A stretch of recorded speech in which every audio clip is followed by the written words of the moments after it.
Bonjour et bienvenue dans cette nouvelle vidéo. Je suis très heureuse de vous retrouver après ce petit temps de pause où je n'avais pas le matériel pour filmer toutes les vidéos. Je suis de retour au Mexique, donc on retrouve exactement la même dynamique qu'avant, celle d'une vidéo par semaine, toujours sur une thématique autour du mariage. Aujourd'hui, je vais vous parler d'une thématique qui va énormément vous plaire, qui est même un petit peu paradoxale, mais vous allez voir qui est largement réalisable. Comment organiser un mariage intime quand on a beaucoup d'invités? Je vous invite à ce qu'on fasse aujourd'hui le tour de la question pour que vous puissiez réussir à avoir un mariage chaleureux, intimiste, peu importe le nombre d'invités que vous avez sur votre liste des invités.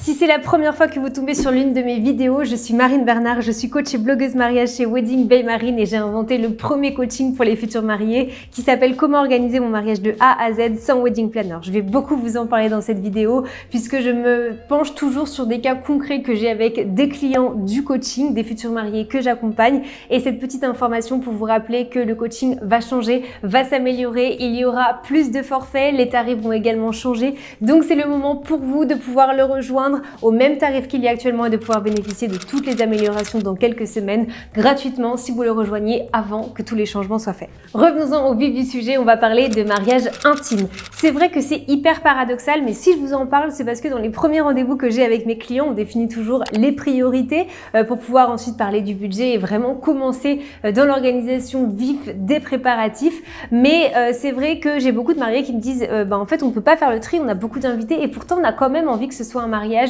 chaleureux et qui soit intime. Alors comment est-ce qu'on va faire? Je vous propose de vous parler de plusieurs éléments qui vont faire que vous allez pouvoir réussir à créer cette atmosphère chaleureuse pour votre mariage. Bien évidemment, numéro 1, on a la liste des invités. Donc mariage intime, souvent ça nous fait penser à un mariage qui est en très petit comité, 10, 20, 30, 40, allez 50 invités maximum. Donc c'est vrai que c'est beaucoup plus facile quand on a peu d'invités de créer cette atmosphère qui va être beaucoup plus intime. Après, c'est pas possible pour tout le monde. Il y a des personnes qui ont des grandes familles, qui ont beaucoup d'amis. Le tout, j'ai envie de vous dire, c'est que tous vos invités soient des personnes très proches, peu importe le nombre. Si vous en avez 150, eh ben invitez les 150. Ce qui compte, c'est que ces 150 personnes soient vraiment des personnes de votre cercle très très proche et c'est ce qui va faire que le mariage va être convivial. Quand il va y avoir des personnes que vous ne connaissez pas tellement et qu'il va y avoir des personnes qui n'ont un peu rien à voir dans le mariage, c'est là où ça va être beaucoup plus difficile de pouvoir créer cette ambiance intime. Alors peu importe le nombre d'invités, tenez-vous juste à ça, au fait d'avoir seulement des personnes proches autour de vous. On élimine les connaissances depuis quelques mois, les personnes avec qui on n'a pas parlé depuis plusieurs mois. On prend vraiment ce cercle dur de vos proches et je vous assure que ça fera toute la différence. Ensuite, il y a bien évidemment le lieu qui va devoir avoir un impact énorme sur l'ambiance, l'atmosphère qui va faire partie de votre mariage. Choisissez un lieu de charme, choisissez un lieu cosy. Et rien qu'en fait, le fait d'arriver dans un endroit qui est cosy, ça doit déjà vous arriver dans la vie de tous les jours. En arrivant dans certains endroits, on a envie, comme un joli salon, on a envie d'aller passer du temps, d'être cosy. Et tout ça, ça crée une ambiance et ça a un impact direct sur le fait que ce soit convivial et que ce soit une ambiance qui soit intime. Alors bien évidemment, des lieux qui vont avoir beaucoup de pierres, des lieux qui vont avoir du bois, des granges, des jolis domaines vont être favorables à cette ambiance-là. Évitez les lieux qui vont être peut-être grandioses mais très blancs et trop lumineux et trop froids. Voilà, on va éviter tout ce qui est froid et on va plutôt aller vers ce qui est chaleureux. C'est hyper important et un lieu peut avoir un impact énorme. Même si vous êtes 200 personnes et que vous arrivez dans ce domaine qui est tout en pierre avec des poutres, inconsciemment, cette ambiance intime, elle va déjà être présente alors que finalement, vous n'aurez pas fait grand-chose pour pouvoir y arriver. Le prochain point, du coup, reprend un petit peu ce que je viens de dire. C'est toute l'importance qu'on va créer au niveau de l'atmosphère, aussi bien visuelle que musicale, et on y viendra juste après. Moi, je vais pour l'instant continuer sur cette atmosphère visuelle. Faites énormément attention à l'éclairage et à l'illumination. C'est vrai qu'on parle souvent beaucoup de décoration, beaucoup des fleurs, bon alors les bougies qui vont aider, mais on parle pas assez de l'illumination et du pouvoir et de l'impact qu'a l'illumination sur l'ambiance et l'atmosphère que vous allez créer à votre mariage. Bien évidemment, c'est un petit peu comme le lieu. On évite tout ce qui est des éclairages qui sont trop clair et trop froid, donc tout ce qui est vraiment très blanc. On va plutôt aller créer une atmosphère cosy avec des lumières qui vont être chaleureuses, les guirlandes lumineuses, ça fonctionne très très bien, les bougies, ça fonctionne à merveille. Voilà, des spots qui vont être indirects sur les murs, mettre en valeur un joli mur, des jolies poutres, mais on va faire en sorte que ce soit tamisé. Et je crois que tamisé, c'est vraiment le mot qui reprend tout. Si on veut une atmosphère intime, alors on va créer cette atmosphère-là avec une illumination qui va être chaude, qui va être tamisée et qui va pas être trop flash. Et encore une fois, inconsciemment, vous allez réussir à créer cette atmosphère intime. Maintenant, on va continuer, donc comme je viens de vous dire, avec la musique. L'importance de la musique pour la convivialité, pour un moment intime, ça fait encore une fois énormément de choses. C'est un peu exactement ce dont on parlait au tout début, le fait de des fois rentrer dans un endroit et avoir envie d'être cosy au bord de la cheminée, sur le canapé. Et ben la musique, ça peut faire pareil. Il y a des lieux qui vont vous attirer, vous allez vous sentir bien parce que la musique va être agréable. Donc déjà, maintenir toujours un fond sonore qui va pas être trop embêtant, qui va pousser les personnes à aller parler entre elles, c'est très important. Ça, généralement, les DJ le maîtrisent très bien, mais veillez toujours à bien aborder le sujet avec eux parce que c'est important. Et l'importance du choix également des playlists, ça va faire énormément. Arriver dans une atmosphère jazz ou alors avoir un groupe de musique en live, un saxophoniste, une musique un peu chill out, lounge, tout ça, ça va avoir un impact encore une fois. Si on arrive et qu'on met du hard rock ou alors de l'électro hyper fort, ça n'aura pas du tout le même impact sur la convivialité et le fait que ce soit intime que si vous avez des chansons plus douces, plus élégantes, qui donnent envie de se parler où on va se sentir bien. Ça fait beaucoup de choses. Donc vous voyez en fait tous ces détails, c'est vraiment du indirect qui a un impact direct sur le fait qu'on veuille avoir un mariage qui est intime. Et en fait, comme vous voyez, à part la liste des invités, j'ai très peu parlé du nombre de personnes, mais en faisant attention à tout ça, que vous soyez 30 ou que vous soyez 150, on verra très bien l'impact et on retrouvera ce côté intime que vous recherchez.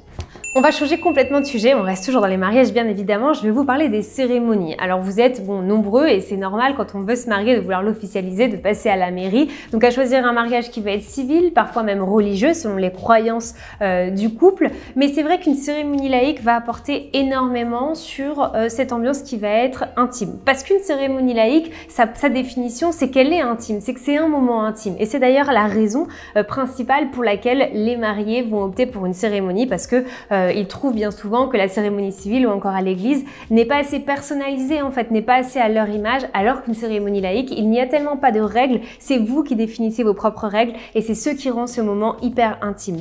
Pourquoi intime? Parce qu'on va pouvoir vraiment centrer ce moment autour de vous, sur votre histoire, sur qui vous êtes individuellement, sur vos proches qui vous entourent, sur les chansons que vous avez envie d'entendre, sur le rituel que vous avez envie de faire qui va symboliser vraiment cette union. Donc comme c'est un tout qui va être autour de vous, ça rend ce moment intime. On va connaître plein d'histoires autour de vous grâce au discours, grâce aux interventions et c'est vrai que ça a un impact qui est énorme aussi sur le fait que en sortant de cette cérémonie, on a l'impression qu'on vous connaît encore plus, on a l'impression qu'on connaît des anecdotes qu'on ne connaissait pas, on a l'impression qu'on connaît des personnes du coup qu'on n'avait peut-être jamais entendu parler mais qui ont pris la parole, donc ça va avoir un impact sur tout le reste de votre événement. Donc choisir une cérémonie laïque quand on veut un mariage qui est intime, encore une fois, peu importe le nombre de vos invités, ça va avoir un impact qui est hyper positif. En parlant de cérémonie laïque, je vais vous remettre dans la description tous les contenus que j'ai déjà fait autour des cérémonies laïques sur les rituels, les erreurs à ne pas faire, le déroulé, etc. Et sachez que dans les améliorations du coaching, vous allez désormais avoir un module qui va être dédié à cette cérémonie laïque en bonus pour pouvoir le travailler de votre côté sans avoir besoin d'officiant professionnel, surtout quand vous avez envie que l'officiant soit l'un de vos proches. Et vous aurez bien évidemment des rendez-vous avec moi selon le forfait que vous choisirez. Et puis, je vous rappelle que si vous optez aujourd'hui pour le coaching, vous pourrez avoir accès à tout ça de façon totalement gratuite quand les changements seront faits. Finissons par un point qui est hyper important, ce sont les animations. Ce que vous allez proposer à vos invités va avoir un impact également sur l'atmosphère. On va essayer d'aller choisir des animations qui vont être conviviales, qui vont pousser vos invités à se parler entre eux, c'est hyper important. Pousser vos invités à participer sans que ce soit une obligation, c'est vrai que ça revient revient beaucoup également dans les rendez-vous, mais les jeux où tout le monde est obligé de participer, c'est plus très tendance en ce moment. On préfère plutôt laisser en libre service plein d'options pour vous inviter pour que ce soit des moments qui soient vraiment chouettes. De tout ça, j'ai eu un feedback très récemment d'une de mes mariées du coaching. Je prends toujours le temps d'avoir ce feedback avec eux après le mariage, qui m'a dit que s'il y avait un point qu'elle aimerait partager à tout le monde, qu'elle aimerait retenir et qu'elle aimerait refaire si elle devait se remarier demain, c'était un bar à vin. Grands amateurs de vin, ils ont décidé de créer un bar à vin avec des bouteilles de vin qu'ils avaient sélectionnées, pas forcément connues, avec des verres, et pour que chaque invité puisse y aller et puisse aller déguster les vins.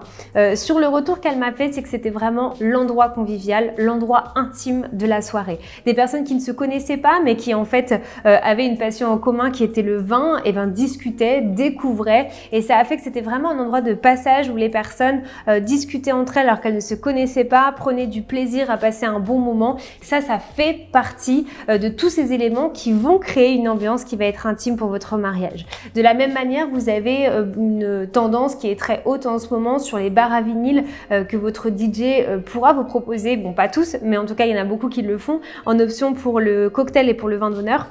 Vous avez en fait un bar à vinyle, donc des vinyles que vous allez avant sélectionner avec lui selon vos goûts, et ensuite les vinyles seront disposés donc sur un bar pour que vos invités puissent les sélectionner et puissent eux mener la danse un petit peu sur la playlist et sur ce qui va se passer. C'est vraiment très sympa, et encore une fois vous voyez, ce sont des animations à chaque fois qui sont participatives, des animations où on n'est pas obligé d'y aller, mais en fait on a envie, et c'est ce qui a un impact qui est juste énorme sur la globalité du mariage et sur le fait que ce soit hyper intime. C'était globalement les points que j'avais vraiment envie de revoir avec vous aujourd'hui pour vous montrer à quel point des fois on bloque sur certaines parties parce qu'on se dit bon bah un mariage intime signifie forcément un mariage en petit comité et on ne peut pas le faire.